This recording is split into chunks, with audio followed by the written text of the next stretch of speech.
ઉદ્ગીત 2 અમદાવાદમાં મહારાજને અંગ્રેજોનું આમંત્રણ. આષાઢી સંવત 1874 ઈસવીસન 1818. ગઢપુરમાં મહારાજ હરિનવમી સુધી રહ્યા. ત્યાં સુધી રોજ ઉત્સવો થતા, રોજ નવી નવી રસોઈઓ થતી અને રોજ જ્ઞાનોપદેશ થતો. ગઢપુરમાં સંતો હરિભક્તોને સંપૂર્ણ રીતે સત્સંગનું સુખ આપી મહારાજે ત્યાંથી વિચરણમાં નીકળવાનો વિચાર કર્યો. અમદાવાદમાં પેશવાની હકુમતનો અંત. આ અરસામાં જ અંગ્રેજ અમલદાર એરણની અમદાવાદમાં હકુમત શરૂ થઈ ગઈ હતી. પેશવાઈ સત્તાનો અંત આવ્યો હતો. એરણ સાહેબે ડભાણના યજ્ઞ પ્રસંગે મહારાજના દર્શન ખેડામાં કર્યા હતા. ત્યાર પછી અવારનવાર મહારાજના પ્રસંગમાં તે આવ્યા હતા.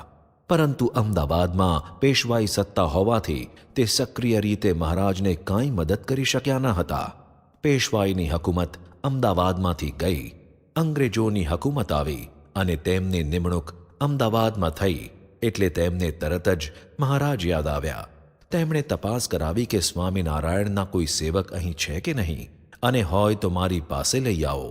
કચેરીમાં કામ કરનાર મોતીરામે સાહેબને તરત જ કહ્યું, મારા મોટા ભાઈ કુબેરસિંહ તેમના શિષ્ય છે, બીજા પણ ઘણા છે.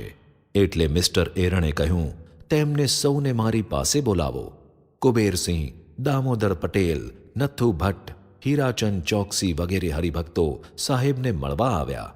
એરણ સાહેબે તેમને પૂછ્યું, અમારે સ્વામિનારાયણ ભગવાનને અમદાવાદમાં તેડાવવા છે, તો તમો બધા મળીને અમને એક અરજી લખીને મોકલો. તમારી અરજી આવશે એટલે અમે પૂરો બંદોબસ્ત કરીશું અને સ્વામિનારાયણ ભગવાનને બડી ધામધૂમથી અમદાવાદમાં બોલાવીશું. હરિભક્તોના આનંદની કોઈ સીમા ન રહી. સૌએ કુબેરસિંહ છડીદાર અને અન્ય હરિભક્તોને શ્રીહરિ પાસે ગઢપુર રવાના કર્યા. અમદાવાદથી કુબેરસિંહ છડીદાર ગઢડા આવ્યા. તેમણે મહારાજને સમાચાર આપ્યા કે અમદાવાદમાંથી પેશવાનું રાજ ગયું છે. હવે અંગ્રેજોએ અમદાવાદનો કબજો લીધો છે. અંગ્રેજ અમલદાર એરણ સાહેબે આપને અમદાવાદ આવવાનું ખાસ આમંત્રણ મોકલ્યું છે. મહારાજે આ સાંભળી આમંત્રણનો સ્વીકાર કર્યો અને કહ્યું, અમદાવાદના હરિભક્તોની અરજી ભગવાને સાંભળી ખરી. ઘણા વર્ષો રાહ જોવરાવી કસોટી કરી. અમદાવાદ તરફ પ્રયાણ.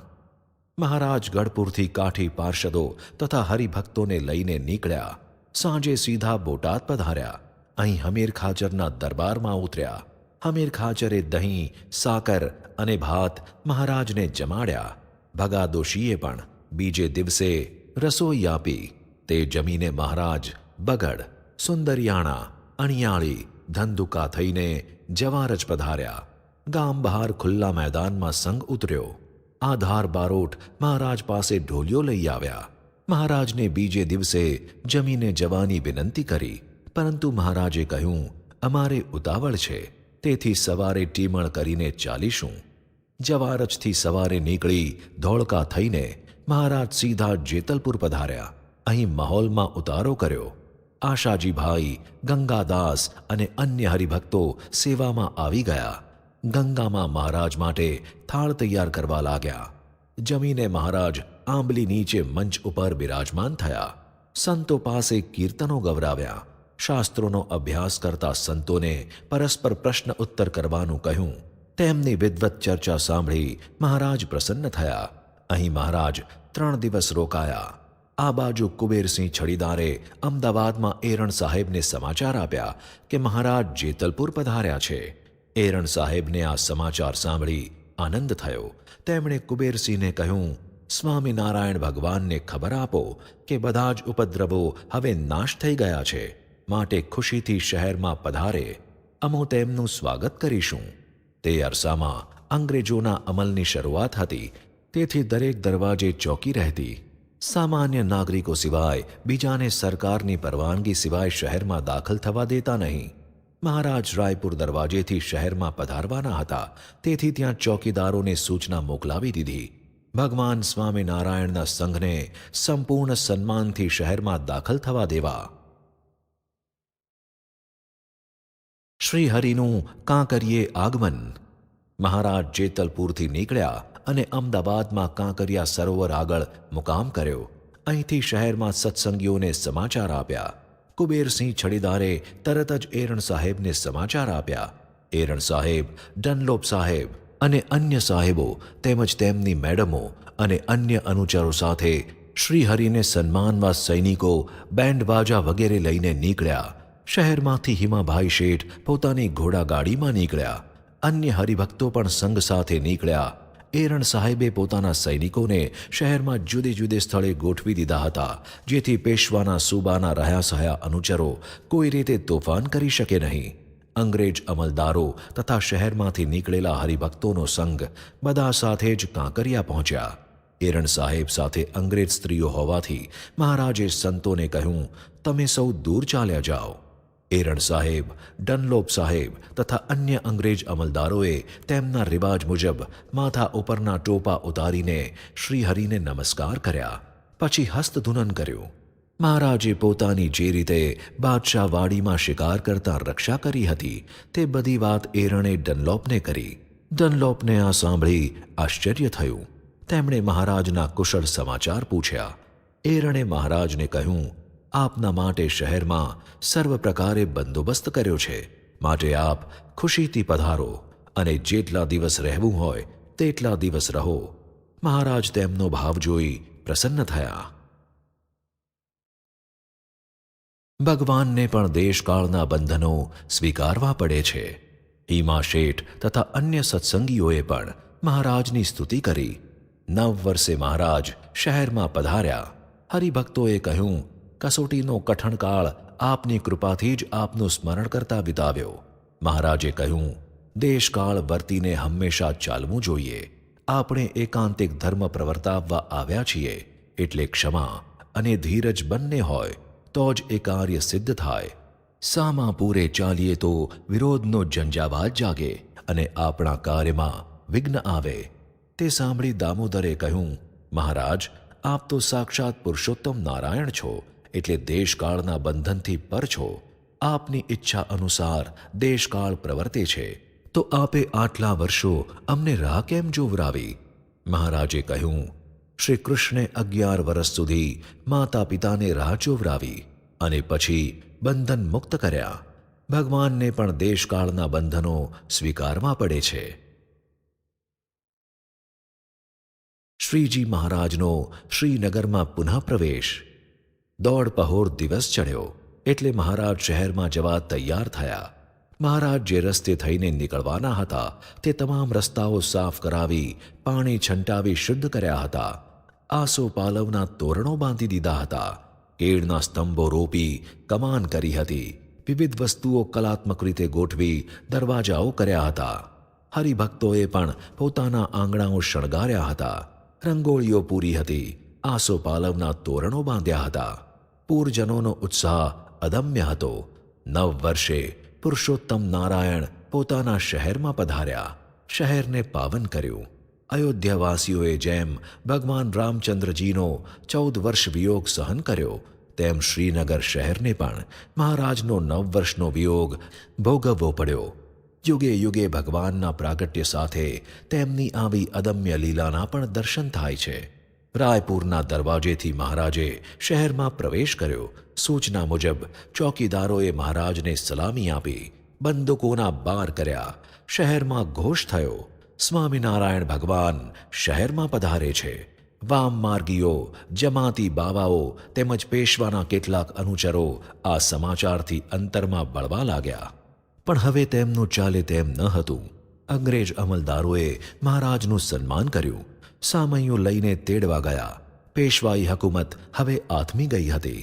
અંગ્રેજોની સત્તા આગળ તેમનું જોર હવે ચાલે તેમ ન હતું. મહારાજનું ઠેર ઠેર સ્વાગત થયું. પુષ્પો પથરાયા. સોના રૂપાના પુષ્પોથી મહારાજ પોંખાયા. હિમા શેઠની હવેલી પાસેથી મહારાજ નીકળ્યા ત્યારે તેમના પરિવારે ઝરૂખામાંથી મહારાજના દર્શન કર્યા. પુષ્પોથી મહારાજને વધાવ્યા. શ્રીનગરના મોટેરા હરિભક્તોની નવાવાસમાં વિશાળ જગ્યા હતી. તેના પટાંગણમાં મહારાજ પધાર્યા. અહીં નિંબતરુ નીચે મહારાજ માટે બેઠક ગોઠવી હતી. મહારાજ પધાર્યા તે પહેલા જ હરિભક્તો સભામાં વ્યવસ્થિત ગોઠવાઈ ગયા હતા. મહારાજ પાઠ ઉપર બિરાજ્યા અને હરિભક્તોએ સહજાનંદ સ્વામીની જય, સ્વામિનારાયણ ભગવાનની જય એવા ઘોષ કર્યા. વાતાવરણમાં દિવ્યતા પથરાઈ ગઈ. સંધ્યાનો સમય થઈ ગયો હતો એટલે સંધ્યા આરતી કરી શ્રી સ્વામિનારાયણ મંત્રની ધૂન બોલાવી.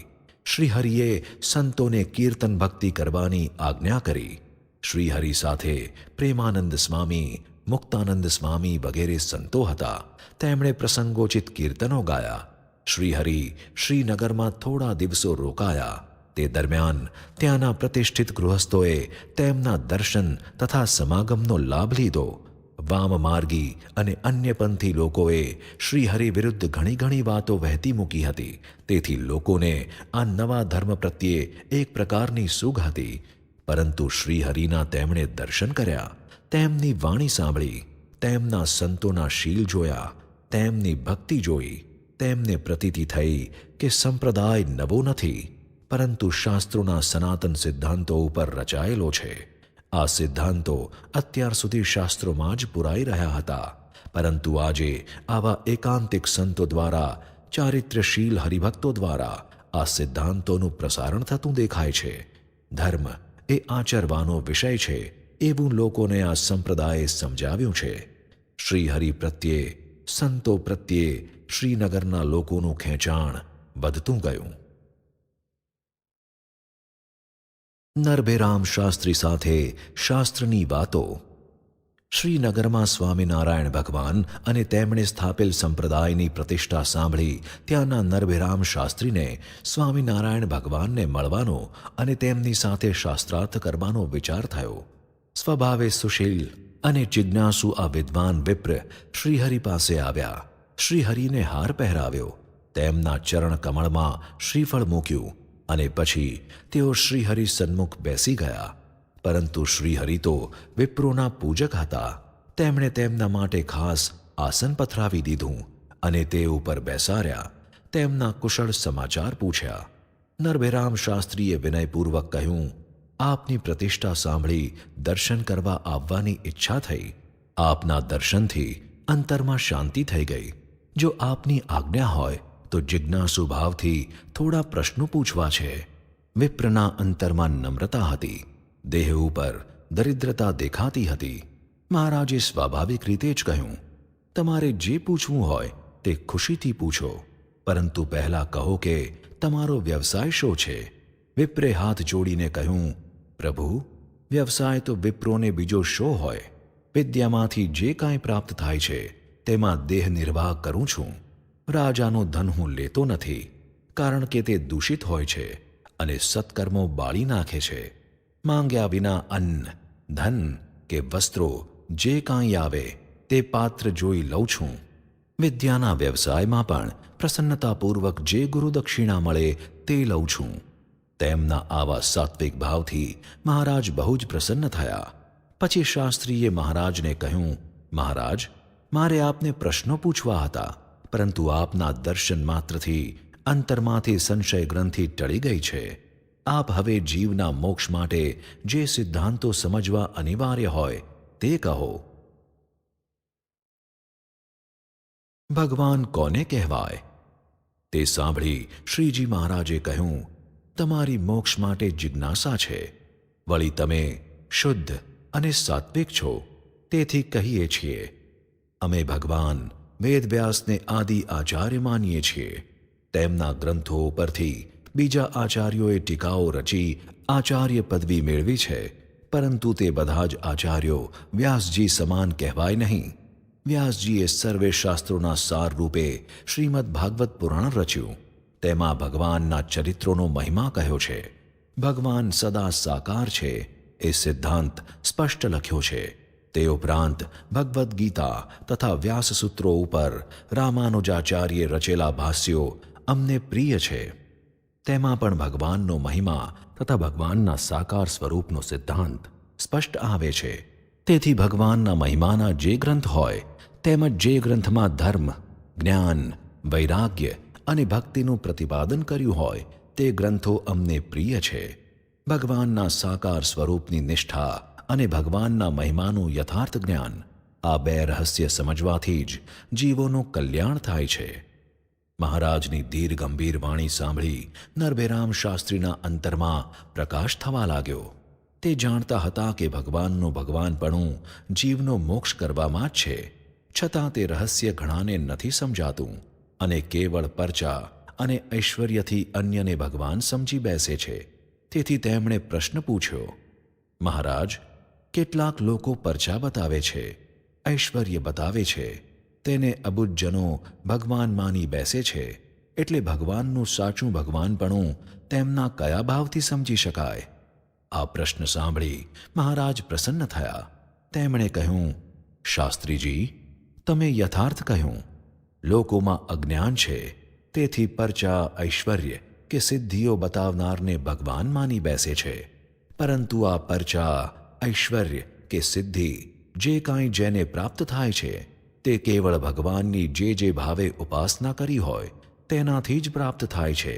તેથી ભગવાન કરતાં પણ કોઈમાં ભગવાનની ઈચ્છાથી અધિક પ્રતાપ કે ઐશ્વર્ય દેખાય તો પણ તેવા જનો ભગવાનના એક રોમ બરાબર થઈ શકતા નથી.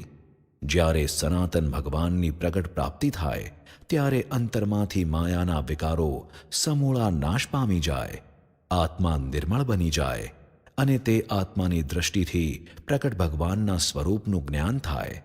પરચા, ઐશ્વર્ય કે સિદ્ધિમાં ભગવાનપણું દેખાડી તેવા કુપાત્રો અંતે છકી જાય છે. માટે એટલું સમજવું કે સનાતન ભગવાન સિવાય આધુનિક ભગવાનોથી જીવના અંતરનું અજ્ઞાન ટળતું નથી. માયાનો પરાભવ કરવાની શક્તિ જીવમાં આવતી નથી અને બ્રહ્મ સ્વરૂપ થઈ પરમાત્માની ભક્તિનો અધિકારી તે બની શકતો નથી. મહારાજની વાત સાંભળતા નરભેરામ શાસ્ત્રી જાણે ઉપશમ અવસ્થામાં ઉતરી ગયા હોય તેમ ચિત્રવત બની ગયા. મહારાજે વાત પૂરી કરી અને શાસ્ત્રીએ આંખો ખોલી. તેણે હાથ જોડી દીધા. મહારાજને પ્રાર્થના કરતાં કહ્યું, મહારાજ, આપ તો સાક્ષાત પુરુષોત્તમ નારાયણ છો, તેથી આપના સંબંધથી જ મારા અંતરમાં પ્રકાશ થઈ ગયો છે. આપની આ દિવ્ય વાતોથી આપના સ્વરૂપનું જ્ઞાન થયું છે. આપ પ્રત્યક્ષ પુરુષોત્તમ છો તેવો મને નિશ્ચય થયો છે. અત્યાર સુધી અનેક શાસ્ત્રો વાંચ્યા, અન્યને ભણાવ્યા પણ ખરા, કથા પણ કરી, પરંતુ મારી બુદ્ધિમાં આ જ્ઞાનની સ્થિરતા થઈ ન હતી. આજે આપના શ્રીમુખે આપની કૃપાથી મને આ દિવ્ય રહસ્યનું જ્ઞાન થયું. મહારાજે કહ્યું, શાસ્ત્રીજી, લોકો બધા શાસ્ત્રો ભલે ભણે, પરંતુ શુદ્ધ સત્સંગ વિના જીવનું કલ્યાણ થતું નથી. શાસ્ત્રીજી જિજ્ઞાસુ હતા. એટલું જ નહીં, પરંતુ મુમુક્ષુ પણ હતા. તેથી તેમણે મહારાજ પાસેથી જીવના મોક્ષ સંબંધી બધી જ વાત આજે જાણી લેવા નિર્ણય કરી લીધો. સભામાં બેઠેલા સંતો હરિભક્તો પણ મહારાજની આ દિવ્ય વાણી સાંભળી હર્ષપુલકિત થઈ ગયા હતા. તેમને લાગ્યું કે શાસ્ત્રીને સુપાત્ર જાણીને મહારાજે આવી અપૂર્વ વાતો કરી પોતાના સ્વરૂપનું જ્ઞાન શાસ્ત્રીને કરાવ્યું. તે નિમિત્તે સભામાં બેઠેલા સર્વને પણ તેમાંથી પ્રેરણા પામવાનો નિર્દેશ કર્યો. જે સિદ્ધાંત સમજવાનો હતો તે મહારાજે સમજાવી દીધો. એટલે હવે વાત પૂરી થઈ અને મહારાજ ઉઠશે એમ સૌ ધારતા હતા. ત્યાં શાસ્ત્રીજીએ પ્રશ્ન પૂછ્યો, મહારાજ, સત્સંગની વાત તો શ્રીમદ ભાગવત પુરાણમાં આવે છે કે જેવી ભગવાનની પ્રતિમામાં પૂજ્યપણાની બુદ્ધિ છે, તીર્થોમાં પવિત્રપણાની બુદ્ધિ છે, અને દેહમાં આત્મબુદ્ધિ છે, અને સંબંધીઓમાં મમત્વ બુદ્ધિ છે, તે 4 પ્રકારની ભાવના સંતમાં થાય ત્યારે સત્સંગ થયો કહેવાય. પરંતુ આપે શુદ્ધ સત્સંગ કહ્યો તે શું? શુદ્ધ સત્સંગ એટલે શું? મહારાજે જાણ્યું કે શાસ્ત્રી બુદ્ધિશાળી છે, નહીં તો આ પ્રકારનો પ્રશ્ન સૂજે નહીં. મહારાજે કહ્યું, શ્રીમદ ભાગવતમાં જે સત્સંગની વ્યાખ્યા કરી છે તે જ શુદ્ધ સત્સંગ. તે શુદ્ધ સત્સંગ પરમ ભાગવત સંતના આધારે રહ્યો છે. એવા સંતને ભગવાન સદા સાકાર છે, સદા પ્રત્યક્ષ છે એવી નિષ્ઠા હોય, પોતાના બ્રહ્મ સ્વરૂપનું જ્ઞાન હોય, પ્રકૃતિમાંથી ઉત્પન્ન થયેલા સર્વ પદાર્થો પ્રત્યે વૈરાગ્ય હોય અને પ્રત્યક્ષ ભગવાનની બ્રહ્મભાવે ભક્તિ કરતા હોય, તેવા પરમ ભાગવત સંત હોય તેના હૃદયમાં ભગવાન સર્વ પ્રકારે બિરાજમાન હોય, એટલે તે સંત પણ ભગવાનની જેમ જ ધર્મધારક કે ધર્મ ધુરંધર કહેવાય. એવા સંતનો મન, કર્મ, વચને જે સંબંધ તે જ શુદ્ધ સત્સંગ. વિવિધ ભોજન કેવળ જોવાથી ક્ષુધા નાશ પામતી નથી, પરંતુ તે જમવાથી ક્ષુધા શાંત થાય છે. તેમ આ પ્રકારનો શુદ્ધ સત્સંગ કરવાથી જ જીવમાં રહેલા 3 પ્રકારના તાપનો અગ્નિ શમી જાય છે. શાસ્ત્રીજી સમજી ગયા. કેવળ સત્સંગની વાતો કરવાથી સત્સંગી થઈ જવાતું નથી, પરંતુ શરણ્ય ભાવથી પરમ ભાગવત સંતને સેવવાથી જ સત્સંગી થવાય છે. તેના અંતરમાં અપાર શાંતિ થઈ ગઈ. તેણે કહ્યું, પ્રભુ, ભગવાન પ્રગટ થાય છે ત્યારે તેમનો પ્રતાપ છાનો રહેતો નથી, પરંતુ જે અંધ છે તેને તે પ્રતાપ દેખાતો નથી. જેમ ઘુવડને સૂર્યનો પ્રકાશ દેખાતો નથી, તેમ એવા અજ્ઞાની જનોને ભગવાનના સ્વરૂપની પ્રતીતિ થતી નથી. આપે અપાર કૃપા કરી આજ્ઞાનામૃત પાયું, તો હવે કૃપા દ્રષ્ટિ રાખી શરણમાં લેજો. એટલું કહી શાસ્ત્રી ઉઠ્યા, મહારાજને પગે લાગ્યા. મહારાજે તેમનો હાથ પકડ્યો, પોતે પહેરેલી કિનખાબની ડગલી ઉતારી શાસ્ત્રીને આપી. ગળામાં પહેરેલો સુવર્ણનો હાર કાઢીને શાસ્ત્રીને આપ્યો. શાસ્ત્રીએ હાથ જોડી કહ્યું, પ્રભુ, આટલું બધું મારા જેવા અલ્પ મનુષ્યને ન હોય. આ આપની ડગલી હું પ્રસાદી રૂપે રાખી રોજ દર્શન કરીશ, તેનું પૂજન કરીશ, જેથી આપના સ્વરૂપની સ્મૃતિ મારા અંતરમાં કાયમ રહે. આ હાર મારાથી ન સ્વીકારાય. મહારાજે તેની વાણી સાંભળી કરુણા દ્રષ્ટિએ તેના તરફ જોઈ કહ્યું, શાસ્ત્રી, તમારા જેવા સુપાત્ર બ્રાહ્મણને તો જેટલું આપીએ તેટલું ઓછું જ કહેવાય. માટે તમો ખુશીથી સ્વીકારો. તમારું દારિદ્ર્ય હવે ટળી જશે. આ આશીર્વાદથી શાસ્ત્રી કૃતાર્થ થઈ ગયા. મહારાજને પગે લાગી તેમણે વિદાય લીધી. શ્રીહરિ શ્રીનગરમાં રહ્યા એટલે શ્રીનગરવાસીઓની ઘણા દિવસની ભૂખ ભાંગી. શાહપુરમાં વસતા ભગવાનદાસને ઘેર સંતો સહિત જમવા પધાર્યા. નવા વાસમાં પુરુષોત્તમ સોનીને ત્યાં પધાર્યા. જેમણે આમંત્રણ આપ્યું તેમને ઘેર મહારાજ પધાર્યા અને તેમના મનોરથો પૂરા કર્યા. મહારાજ મહારુદ્રમાં પધારે છે. સાંકડી શેરીમાં રહેતા વિદ્વાન પંડિત બાપાલાલ મહારુદ્ર કરાવતા હતા. આ પ્રસંગે ઘણા બ્રાહ્મણોને તેમણે તેડાવ્યા હતા. મહારાજને પણ આમંત્રણ આપ્યું. મહારાજે આમંત્રણ સ્વીકારી લીધું. બીજે દિવસે મહારાજ અશ્વ ઉપર બિરાજમાન થઈ સંતો તથા સત્સંગીઓ સાથે મહારુદ્રમાં પધાર્યા. અહીં વામી બ્રાહ્મણો અનુષ્ઠાનમાં બેઠા હતા.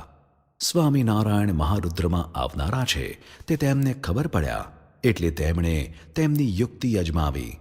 પેશવાના સુબાએ જે પ્રકારે કપટ કર્યું હતું તેવું કપટ આ બ્રાહ્મણોએ પણ કર્યું. મહારાજ માટે બેઠક ગોઠવી. મહારાજ તે ઉપર બેસે એટલે નીચે ગોઠવેલા ઝેરી અણીદાર શસ્ત્રો તેમને વાગે, શરીરમાં ઝેર પ્રસરી જાય અને મૃત્યુ થાય. મહારાજનો પરાભવ કરવાના આટલા પ્રયત્નો નિષ્ફળ થયા. છતાં પણ ફરી એ પ્રકારની યુક્તિ અજમાવતા તેમને ક્ષોભ ન થયો. તેમણે સૌએ ઊભા થઈને મહારાજનો સત્કાર કર્યો, પુષ્પહાર પહેરાવ્યા. પછી કહ્યું, પ્રભુ, આપના માટે આ આસન ખાસ તૈયાર કર્યું છે, તે ઉપર આપ બિરાજો. મહારાજા સાંભળી હસ્યા. વિપ્રો, તમે બધા વિપ્રો અહીં અનુષ્ઠાનમાં બેઠા છો, તેથી આ મહારુદ્રમાં તમારું વિશિષ્ટ સ્થાન ગણાય. આ આસન તમને જ શોભે. અમે તો આમંત્રિત સભાજન કહેવાઈએ, તેથી અમારા માટે તો આ સામાન્ય આસન જ યોગ્ય કહેવાય. એમ કહી મહારાજ નીચે બેસી ગયા. વામી બ્રાહ્મણો શોભીલા પડી ગયા. મનમાં બીક પણ લાગી કે જો તેમનું કપટ ખુલ્લું પડી જશે તો સ્વામિનારાયણના કાઠી ભક્તો કે પાર્ષદો તેમને છોડશે નહીં, પરંતુ મહારાજે તેમનું કપટ ઢાંકી જ રાખ્યું. બુદ્ધિની જડતાથી જીવ અને ઈશ્વર પુરુષોત્તમ મનાય છે. અહીં સભામાં મહારાજે શુદ્ધ વેદાંતનું હાર્દ સમજાવતા કહ્યું, જીવ, ઈશ્વર, માયા, બ્રહ્મ અને પરબ્રહ્મ આ 5 ભેદ અનાદિ છે. પ્રાકૃત પ્રલય સમયે જીવ અને ઈશ્વરની ઉપાધિ માયામાં લીન થઈ જાય છે અને માયા બ્રહ્મમાં લીન થાય છે, ત્યારે ફક્ત બ્રહ્મ વિશિષ્ટ પરબ્રહ્મ જે એકમ એવમ અદ્વિતીયમ છે તે તેમનું અક્ષરધામ અને અક્ષર મુક્તો જ રહે છે. પરંતુ જીવ અને ઈશ્વરના લક્ષ્યાર્થ સ્વરૂપનું વર્ણન શાસ્ત્રમાંથી સાંભળી બુદ્ધિની જડતાએ કરીને જીવોની મતિ ભ્રમી જાય છે, કારણ કે જીવને તેના લક્ષ્યાર્થ સ્વરૂપમાં અછેદ્ય, અભેદ્ય, નિત્ય, પૂર્ણ, સચ્ચિદાનંદ, પુરાણ, અવયવ વગેરે પ્રકારે વર્ણવ્યો છે. તેથી તેને જ લોકો ઈશ્વર અથવા બ્રહ્મ કે પરબ્રહ્મ માની બેસે છે. તે જ રીતે ઈશ્વરને પણ તેના લક્ષ્યાર્થ સ્વરૂપમાં નિર્લેપ, નિર્વિકાર, પૂર્ણ, અદ્વૈત સ્વરૂપે વર્ણવ્યા છે. તેથી ઈશ્વરના તે લક્ષ્યાર્થ સ્વરૂપમાં બ્રહ્મની કે પરબ્રહ્મની ભ્રાંતિ થાય છે. એટલે બુદ્ધિપૂર્વક વિચાર કરીને એ બે સ્વરૂપના લક્ષ્યાર્થ સ્વરૂપનું વર્ણન સાંભળીને તેમને કેવળ જીવનું કે ઈશ્વરનું વ્યતિરેક સ્વરૂપ જ સમજવું, પરંતુ બ્રહ્મ કે પરબ્રહ્મ સમજવાની ભૂલ કદી કરવી નહીં. તેથી જ જીવ અને ઈશ્વર વચ્ચેનો ભેદ સમજવાની જરૂર છે. શાસ્ત્રોનું આ ગુહ્યતમ રહસ્ય વિદ્વાનો સમજ્યા ન હતા. તેથી દેવોને, દેવીઓને, ઈશ્વરોને ઇષ્ટદેવ સમજી તેમની ઉપાસના અને ભક્તિમાં સર્વ પ્રકારે ઇતિશ્રી સમજી તેમાં પ્રવૃત્ત રહ્યા હતા. એટલું જ નહીં, પરંતુ તેથી વિરુદ્ધ અભિપ્રાય આપનાર કે સમજાવનાર કે વર્તનાર પ્રત્યે દ્વેષ રાખી ધાર્મિક અસહિષ્ણુતા પણ ઉત્પન્ન કરતા હતા. ધર્મના આવા અનેક વાડાઓ જુદા જુદા સંપ્રદાયના નામે ઓળખાતા. શ્રીજી મહારાજ શ્રીનગરમાં 5-6 દિવસ રહ્યા. તેમના પ્રતાપની શ્રીનગરને પીછાણ થઈ. એકાંતિક ધર્મ જે સનાતન છે તેનું રહસ્ય પણ લોકો સમજ્યા. સાધુનું શીલ કેવું હોવું જોઈએ તે પણ સૌને સમજાયું, અને ભગવાન એટલે શું તે ગુહ્યતમ રહસ્ય પણ મહારાજે સમજાવ્યું. શ્રીનગરની શાણી પ્રજા અત્યાર સુધી આ પ્રકાશને રોકી અંધારામાં અટવાઈ રહી હતી. તેને હવે પ્રકાશ લાદ્યો, સત્ય સમજાયું. મહારાજે પણ કાર્યક્રમ સંકેલ્યો, શ્રીનગરથી નીકળવાની તૈયારી કરી. તમે અનીતિ કરશો ત્યારે તમારા રાજ્યનો અંત આવશે. મિસ્ટર એરણને મહારાજના પ્રતાપની ઝાંખી થઈ ગઈ હતી. પોતાના રક્ષક આ પ્રભુના આશીર્વાદની તેમને ઝંખના હતી. મહારાજ પાસે પોતાનો મુખ્ય દૂત મોકલ્યો. મહારાજને કહેવરાવ્યું, મારા બંગલે પધારો. આ સંદેશો મળ્યો એટલે મહારાજે મુખ્ય સત્સંગીઓને કહેવરાવ્યું કે સાહેબને બંગલે જવાનું છે, માટે સૌ તૈયાર થઈ જાઓ.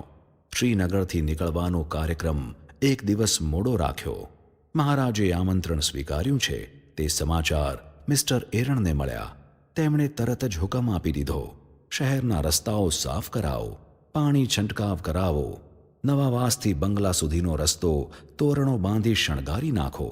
તેમના હુકમ પ્રમાણે બધી જ વ્યવસ્થા થઈ ગઈ. બીજે દિવસે સવારે મહારાજ માણકી ઉપર બિરાજમાન થઈ હરિભક્તો સાથે મિસ્ટર એરણનો ભદ્રમાં મુકામ હતો ત્યાં જવા નીકળ્યા. સંતોને સાથે લીધા નહીં. મિસ્ટર એરણે બેન્ડ મોકલ્યું હતું. હરિભક્તો ઝાંઝ પખવાજ સાથે કીર્તનો ગાતા હતા. શ્રીનગરના નગરજનો આ સવારી જોવા ઉમટ્યા. કોઈ અટારીમાં તો કોઈ ઝરૂખામાં તો કોઈ વૃક્ષો ઉપર ચડીને મહારાજના દર્શન કરવા લાગ્યા. તેમને લાગ્યું કે પેશવાના સુબાના અને તેના વામી બ્રાહ્મણ સલાહકારોના પાપથી આ પરમાત્માનો સંબંધ તેમને અત્યાર સુધી થયો નહીં. પેશવાના સુબામાં તથા વામી બ્રાહ્મણોના સ્વરૂપમાં અસુરોના અસ્તિત્વની તેમને પ્રતીતિ થઈ. શ્રીહરિની સવારી બજારમાં થઈને ભદ્રમાં પહોંચી. મિસ્ટર એરણ તથા તેમના અમલદારો પોતાની ટોપી હાથમાં લઈ મહારાજનું સ્વાગત કરવા નીચે જ ઊભા હતા. મહારાજ માણકી ઉપરથી નીચે ઉતર્યા એટલે તરત જ ભાવપૂર્વક નીચા વળી મહારાજને તેમણે નમન કર્યું. મહારાજ તેમનો ભાવ જોઈ હસ્યા. મિસ્ટર એરણે મહારાજનો હાથ પકડ્યો અને ઉપર મેળે પોતાના આવાસમાં લઈ ગયા. મહારાજ માટે જ ખાસ શણગારી તૈયાર કરેલ ખુરશીમાં મહારાજને બેસાડ્યા. મિસ્ટર એરણ તથા તેમના અમલદારો મહારાજની સામે બીજી ખુરશીઓ ઉપર બેઠા. મુખ્ય હરિભક્તો માટે ખુરશીઓ ગોઠવી હતી, પણ તેઓ સૌ નીચે બેસી ગયા. મિસ્ટર એરણે મહારાજના કુશળ પૂછ્યા, આપને કોઈ તકલીફ કે ઉપદ્રવ તો નથી નડ્યા ને? મહારાજે કહ્યું, હવે તમારું રાજ્ય થયું છે એટલે સૌને શાંતિ થઈ છે. દંડની બીકે કોઈ તમારા હુકમનો અનાદર કરી શકતું નથી. તેથી શાંતિ અને વ્યવસ્થાની સમતુલા જળવાઈ રહી છે. લોકો હવે પોતપોતાની પ્રવૃત્તિઓ સ્વસ્થતાથી કરી શકે છે. ધર્મના પ્રવર્તન માટે આવા શુભ દેશકાળની જરૂર હતી તે તમારા રાજ્યે પૂરી પાડી છે. મહારાજે પોતાની અનોખી હિન્દી શૈલીમાં કહ્યું. મિસ્ટર એરણ પણ ભાંગ્યું તૂટ્યું હિન્દી બોલતા હતા. તેમણે કહ્યું, તમે લોકોને નીતિ શીખવાડી છે એટલે કાયદાના પાલનની વ્યવસ્થા કરવામાં અમને કાંઈ મુશ્કેલી પડતી નથી. અમારા શસ્ત્રો જે કરી શક્યા નથી તે તમો તમારી પ્રતિભાથી, ઉપદેશથી, તમારા સંતોના શુદ્ધ ચારિત્ર્યથી કરાવી શક્યા છો. સમગ્ર ગુજરાતની કાયાપલટ તમોએ કરી દીધી છે. અમારા હથિયારો હેઠાં પડ્યા એટલે તમારી મહત્તા સમજાણી. ભારતનું આપ ગૌરવ છો. અમને આશીર્વાદ આપો કે અમારું રાજ્ય પાંગરે અને ભારતના લોકોને અમે સુખી કરી શકીએ. મહારાજે કહ્યું, સારા કાર્યમાં તો ભગવાન કે તેમના સંતના આશીર્વાદ હોય જ. તમારામાં નીતિ અને ધર્મ પ્રવર્તાવવાની ભાવના છે, તેથી તમારા મનોરથો સિદ્ધ થશે. ભગવાનના આશીર્વાદ ભાવના ઉપર ફળે છે. તમારી ભાવના વિપરીત થશે. તમે નીતિનો ત્યાગ કરશો ત્યારે તમારી બુદ્ધિમાં અંધકાર છવાઈ જશે. તમારી એવી નીતિથી પ્રજા દુઃખી થશે અને તમે પણ દુઃખી થશો. એવું જ્યારે બનશે ત્યારે તમારા રાજ્યનો અંત આવશે. શ્રીહરિના શબ્દોથી મિસ્ટર એરણ પ્રસન્ન થયા. તેમની ભાવના શુભ હતી, તેથી તેમને મહારાજના શબ્દોનું રહસ્ય સમજાયું કે નીતિ હશે ત્યાં સુધી ટકાશે. અનીતિ આવશે ત્યારે આસુરી ભાવ ઉત્પન્ન થશે. એ આસુરી ભાવનો એક અથવા બીજી રીતે વિનાશ તો થવાનો જ. તેમને મહારાજના શબ્દો સૂચક લાગ્યા. તેમણે મહારાજને ગુલાબનો હાર પહેરાવ્યો, કિંમતી શાલ ઓઢાડી, પછી હાથ જોડી કહ્યું, અમારા કાર્યને આપના આશીર્વાદ મળ્યા છે, તો અમે પ્રજાના હિતમાં રાજ્ય કરી શકીએ એવા આશીર્વાદ આપવા આપ વારંવાર શ્રીનગરમાં પધારો. અહીં આપનું મોટું સ્થાન બનાવો. શ્રીનગરના હરિભક્તોને એરણના આ શબ્દોથી આનંદ થયો. તેમને લાગ્યું કે અમદાવાદમાં એવું મોટું સ્થાન જો થાય તો મહારાજનો કાયમી મુકામ અમદાવાદમાં જ રહે. મહારાજે મૂક સંમતિ આપી. પછી કહ્યું, તમારા આમંત્રણથી અમે આ શહેરમાં 5 દિવસ રોકાયા. હવે કાલે અહીંથી નીકળવું છે. તમારા આમંત્રણથી અહીં આવ્યા એટલે તમારી રજા સિવાય અમારાથી નીકળાય નહીં. મહારાજના આ વિવેકથી મિસ્ટર એરણને ભારતીય પ્રજાના વિવેકના મૂળનો ખ્યાલ આવ્યો. પછી મહારાજ ઉતારે પધાર્યા. અહીં મંદિર કરવું છે. સાંજે મહારાજે નાના ભાઈ વિપ્ર, કુબેરસિંહ ચોપદાર, રણછોડદાસ ચોકસી, હીરાચંદ ચોકસી, લાલદાસ ગોરા, દામોદરદાસ, શંભુદાસ, નથુ ભટ્ટ વગેરેને બોલાવીને કહ્યું, આપણે અહીં મોટું સ્થાન કરવું જ છે. નવાવાસની સામે નાયકના ઘરો છે, તે લઈને ત્યાં પ્રથમ સંતોને રહેવા માટે ધર્મશાળા કરાવવી છે. સાહેબ જમીન આપશે એટલે પાકો દસ્તાવેજ કરાવી ધર્મશાળા શરૂ કરાવીશું. જ્યારે સંતો માટે જગ્યા તૈયાર થઈ જશે ત્યારે મંદિર કરાવી નરનારાયણ દેવ પધરાવીશું. શ્રીહરિના શબ્દોથી શ્રીનગરના ભક્તોમાં અપાર ઉત્સાહ વ્યાપી ગયો. તેમને લાગ્યું કે 9 વર્ષનો વિયોગ સહન કર્યો, ધીરજ રાખી તો મહારાજ હવે મહામોટું સુખ આપશે. બીજે દિવસે મહારાજ થાળ જમ્યા, પછી નીકળવા તૈયાર થયા. માણકીઓ પર બિરાજ્યા. નવાવાસમાં મંદિર માટે જેટલી જગ્યા લેવાની મહારાજની ઈચ્છા હતી તેટલી જગ્યામાં મહારાજે માણકીને ફેરવી. પછી માણકી ઊભી રહી અને પગ વડે જમીન ખોતરવા લાગી. તે જોઈ મહારાજ હસ્યા. મહારાજે હરિભક્તોને કહ્યું, જુઓ, આ માણકીએ આ જમીન ઉપર અમારી ઈચ્છાથી ખાતમુહૂર્ત કરી દીધું. હવે ખાતમુહૂર્ત કરવા અમારે આવવાની જરૂર નથી. તમો સૌ સાહેબને મળી આટલી જગ્યા બતાવી છે તેમાં ખૂંટા મરાવી લેશો. સાહેબ દસ્તાવેજ કરી આપશે.